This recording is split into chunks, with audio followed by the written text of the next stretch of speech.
गोस्वामी जिला पंचायत चुनाव हो चाहे प्रधानी के चुनाव हो आरंभ हो चुके हैं। प्रचार आरंभ हो चुका है। आरक्षण की सूची भी आ चुकी है, लेकिन सूची में कई खामियां नजर आ रही हैं। वर्तमान उत्तर प्रदेश में योगी आदित्यनाथ की सरकार है, भारतीय जनता पार्टी की सरकार है। बीजेपी बदनाम है सवर्ण वोटों के लिए। देखने में आ रहा है कि कई जगह की सीट ऐसी घोषित हुई है आरक्षण की, जहां पर सवर्ण वोट बैंक ही नहीं है, वहां पर उन सामान सीट कर दी गई है। किसी गांव में 4 घर हैं सवर्ण के और वहां पर सामान सीट घोषित कर दी गई है। अब ऐसे में सोच के वो सवर्ण जीतेंगे कि नहीं जीतेंगे।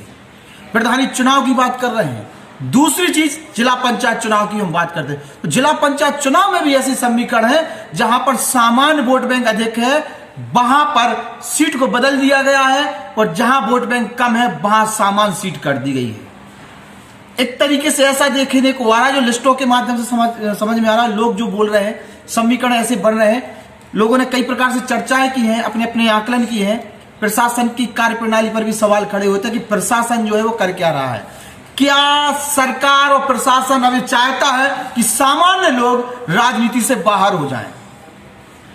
जब उनका बाहुबल वहां पर नहीं होगा, वोट बैंक ही नहीं होगा, तो वो जीतेंगे कैसे? और दूसरी चीज, क्या भारतीय जनता पार्टी जहां पर सामान्य सीट घोषित किया जिला पंचायत सीटों को लेकर, वहां से सामान्य कैंडिडेट ही उतारेगी, क्या किसी और व्यक्ति को उतारेगी, किसी और समाज के व्यक्ति को उतारेगी? क्योंकि सामान्य सीट पर हर कोई लड़ सकता है, तो क्या वो डिसाइड होगा कि सामान्य वोट जो व्यक्ति है उसको ही वहां से टिकट दी जाएगी, चाहे वो किसी भी समाज का हो।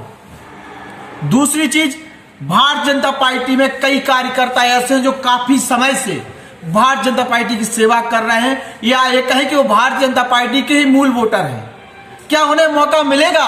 कि उन्हें मौका मिलेगा जो दल बदलू हैं, जो कहें कि अवसरवादी हैं, जो माफिया हैं, और मुकदमों के डर के कारण भारतीय जनता पार्टी में आ गए हैं। कुछ लोग बीएसपी से आए, कुछ कांग्रेस से आए, कुछ सपा से आए, और कुछ भारतीय जनता पार्टी के लोग ही हैं। इन सब में से क्या भारतीय जनता पार्टी के जो कार्यकर्ता उन्हें मौका मिलेगा?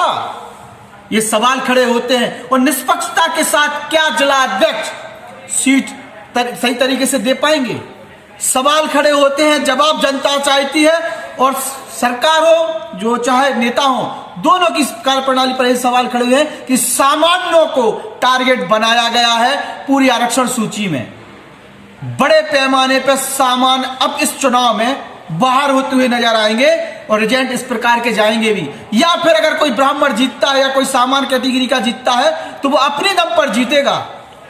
वरना अगर सामाजिक जो वोट बैंक होता है, कहा जाता है कि आपके समाज के हैं, उस समाज का वोट तो आपको मिलेगा ही। तो उत्तर प्रदेश के ललितपुर जिले में अब बहुत कुछ बदलने वाला है। कई सामान्य जो लगातार जीतते आए हैं कई अपने क्षेत्रों से, वहां सीट बदल दी गई है, और वहां पर सीट घोषित की है सामान्य, जहां पर वोट बैंक कम है। लड़ाई बहुत कुछ है अब उसमें, और तैयारियां बहुत कुछ करनी पड़ेंगी। सरकार की नीति क्या है, सरकार की नीयत क्या है, ये लोग समझ रहे हैं। और सामान्य काफी नाराज है वर्तमान सरकार से, वर्तमान सरकार की नीतियों से, और आरक्षण की सूची आई है इससे काफी नाराज है। कुछ लोगों ने विरोध दर्ज किया है, उसमें कितना परिवर्तन आता है, कितना नहीं आता है, डीएम किस तरीके से निर्णय लेते हैं, क्या सीटें जो जहां ऑब्जेक्शन आए हैं उसमें परिवर्तन कुछ होगा, ये सब कुछ देखने बाद बात होगी। लेकिन कितना, 5%, 10%, 1%, 2%, कितना, इतनी कुछ हो सकता है। बहुत कुछ खेल हो चुका है। कहीं सवर्णों के साथ बड़ा खेल तो नहीं हो रहा है? क्या कोई ऐसा व्यक्ति है जो यह करना चाहता है कि सवर्णों को राजनीति से बाहर कर दिया जाए छोटी छोटी जगह से? ऐसा कुछ दिखने लगा है, और ऐसा कुछ होने भी लगा है। चुनाव का रिजल्ट बताएगा क्या हो रहा है। जय हिंद, जय भारत।